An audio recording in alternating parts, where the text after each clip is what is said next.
റസൂലുള്ളാഹി സ്വല്ലല്ലാഹു അലൈഹി വസല്ലം തങ്ങൾ പറഞ്ഞു, ലയഅതിയന്ന അലന്നാസി സമാൻ, ജനങ്ങൾക്കൊരു കാലഘട്ടം വരും, ലാ യദ്രിൽ ഖാതിലു ഫി അയ്യി ഷൈഇൻ ഖതൽ വലാ യദ്രിൽ മഖ്തൂൽ ഫി അയ്യി ഷൈഇൻ ഖുതില.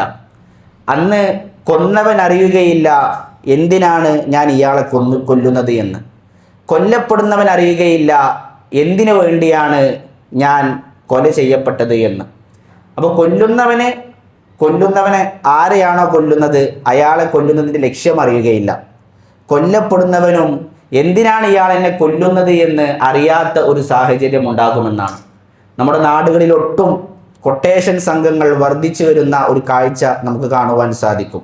ഒരു കൊട്ടേഷൻ സംഘത്തിലേക്ക് ഒരാളെ കൊല്ലുന്നതിന് വേണ്ടി അയാളുടെ ഫോട്ടോ, അയാൾക്ക് ആവശ്യമായ പണവും കൊടുത്തു കഴിഞ്ഞാൽ അയാൾ എന്തിനു വേണ്ടിയാണ് ഇയാളെ കൊല്ലുന്നത് അയാൾക്കറിയുകയില്ല, ദുനിയാവിൻ്റെ ലാഭത്തിന് വേണ്ടിയാണ്.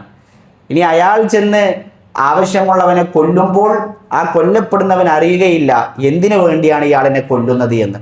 അതെല്ലാം ഈ പ്രവചനത്തിൻ്റെ പുലർച്ചയാണ് എന്ന് കാണുവാൻ സാധിക്കും. അതുപോലെ തന്നെ ഇപ്പോഴത്തെ ഈ യുദ്ധ സാഹചര്യങ്ങൾ പരിശോധിക്കുമ്പോഴും നിങ്ങൾ ആലോചിച്ച് നോക്കൂ, ഒന്നും അറിയാത്ത നിരപരാധികൾ ഒരിക്കലും പ്രതീക്ഷിക്കാതെ നിൽക്കുന്ന സമയത്താണ് അവരുടെ തലക്ക് മുകളിൽ ഡ്രോണുകളും മിസൈലുകളും ബോംബുകളും വന്ന് പൊട്ടുന്നത്.